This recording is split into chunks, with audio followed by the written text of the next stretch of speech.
find on our webpage, and has a lot of information about the resources that are available to you.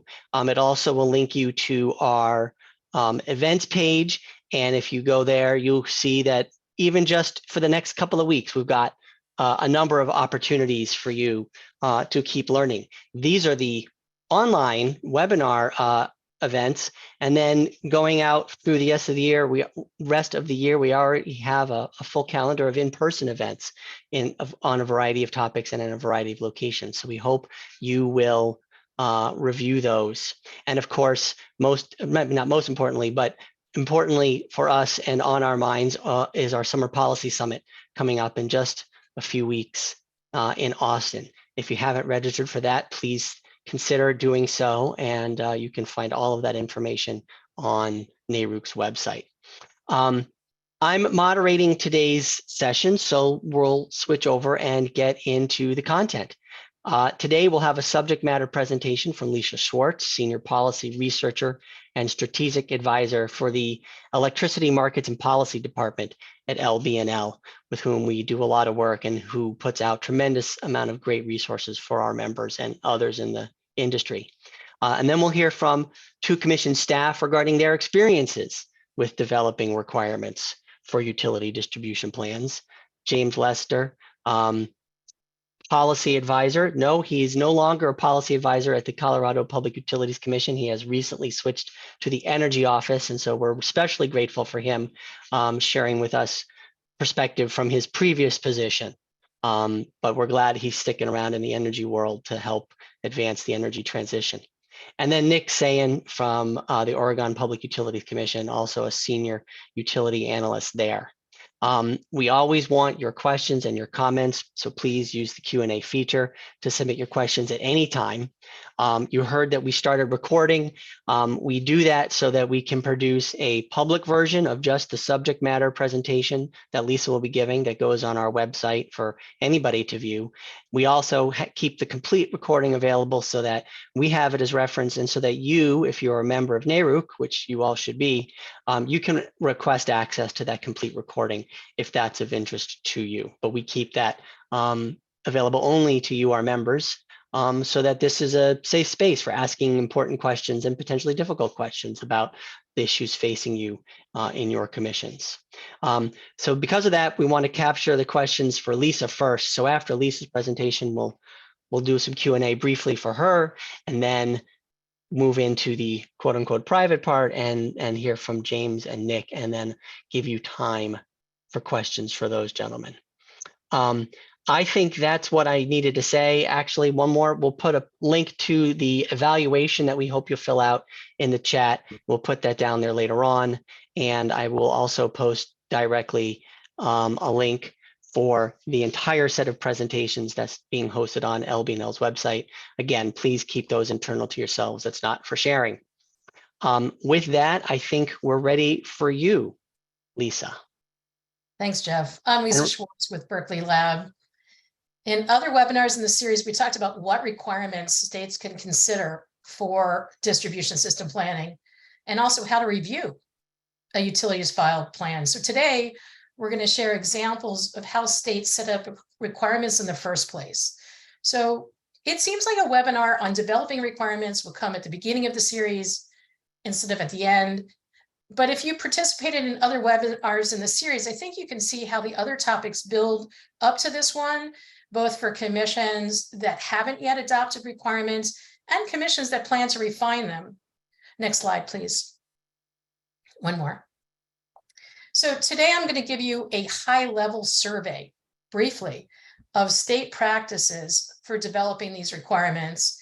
And throughout my slides, I include links to resources for more information.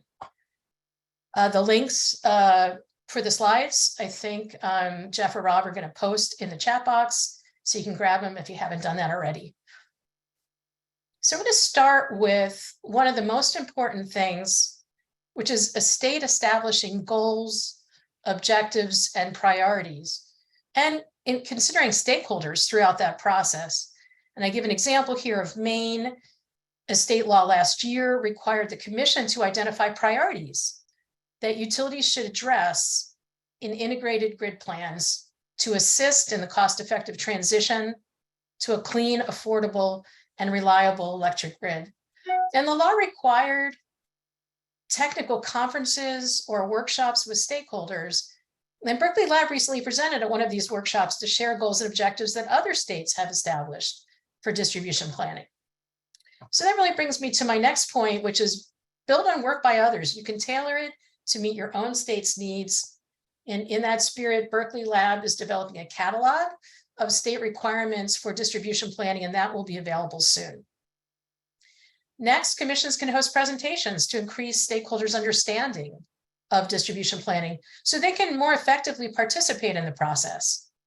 Commissions also can require utilities to engage in the planning process of the communities that they serve and other more traditional stakeholders like consumer advocates. Another early action is issuing a questionnaire to the regulated utilities to complete. And that can provide baseline information on the utilities distribution system and their current planning process, and even some improvements that they're planning to make. And it's all in one place, which is really a nice foundation to start a planning process. Minnesota and Oregon have both done this, and we've been working with New Jersey, and the staff there plan to issue its questionnaire for electric distribution companies soon. Next slide, please. So since the commission is establishing a whole new process, you can think of it as an opportunity to determine whether any current filings can be perhaps consolidated in the distribution planning filings. Some examples include Oregon suspending its legacy smart grid filings because that information now is in the distribution system plans, and Minnesota incorporating in its required integrated distribution plans the grid modernization plans that state law has required utilities to file. And more recently, Minnesota Commission also incorporated transportation electrification plans in the distribution planning process. So you can see this perhaps a trend to try to get things more in one place. In some states, commission staff write papers to lay out their vision for the distribution planning process and provide guidance in some cases for utility filings to meet commission requirements. Examples there include Minnesota, New York, and Oregon. You'll hear from Nick about that in Oregon. Next slide, please. And here are two more example practices. First, some states host work groups and help develop and refine requirements. And these can address both technical issues as well as regulatory issues as they arise. Here's some examples from Hawaii, Maine, and Oregon. This is a pretty common practice. For time-based rates, pilots are a really good approach to focus on something that's more nascent, like locational value for distribution systems, or managed charging, special rates for that for electric vehicles, and also to test new processes and technologies like non-wires alternatives, resilience projects, and hosting capacity analysis. Next slide, please. So as I mentioned, Berkeley Lab is preparing a comprehensive update of our long-standing research on state distribution planning requirements with some assistance from Pacific Northwest National Lab. And we're going to be publishing both an online catalog that will be available soon. And that's, a very detailed table by topic, by state, with lots of links, easy access for commissions to get that information. And later this year, we plan to publish an updated report, updating our work from several years ago, again, so that you have more of narrative and explanation behind these links and these citations. So both will cover general information, things like planning goals and objectives, as well as procedural requirements, things like filing frequency, what's the planning horizon or length, the term of the planning, number of years, things like stakeholder engagement. There'll also be a litany of substantive requirements, all of the data, all of the methods and analyses that commissions or state law in some cases are requiring. So both the catalog and the updated report will be posted on our integrated distribution system planning website I include the link here, and I'll also put it in the chat box. Next slide, please. And that's it. I look forward to our discussion. Thank you. Thanks, Lisa. We really appreciate the context setting and the putting it in context with all the other presentations that we've had from our experts over the last couple of months with all these great presentations. So as I said, next we're going to hear from James Lester, now with the Colorado Energy Office. James, you're welcome to share your screen and come on and oh, I'm sorry. No, jumping ahead. Questions for Lisa. My apologies. And if nobody has any questions, I have a question. But please use the chat feature to submit questions or raise your hand and we can get that, you can ask it out loud. But so Lisa, love the examples. Great to have all those links in the presentation, which people will be able to refer back to. Without calling anybody out, do you have any cautions for states that may have not tackled this yet as they look to other states' experiences? And probably have hit a lot of these, over the past several weeks, but just in summary, any cautions as states that haven't tackled this yet look to set up these requirements? I think the only caution, and I'm sure Nick and James will support this, is just, it's just the capacity of the commissions to tackle something new and the complexity. And that's why we do these, we're doing this PUC peer sharing.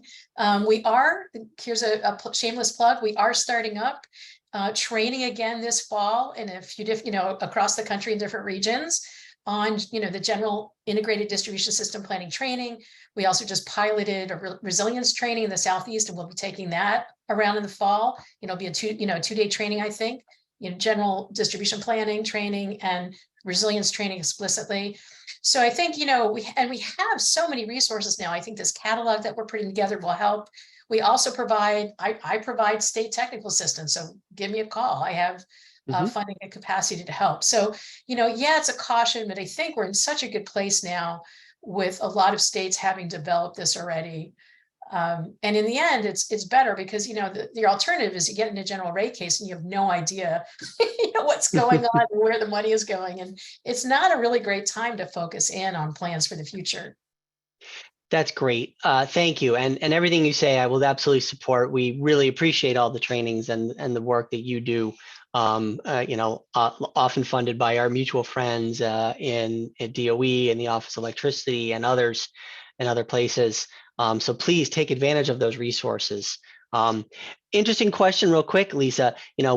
Really this has been focused on the electricity system, and that's where a lot of the dialogue is, because that's where people are seeing the impact of the need to grow those systems and modernize those systems as we make the energy transition. But we have a good question in here from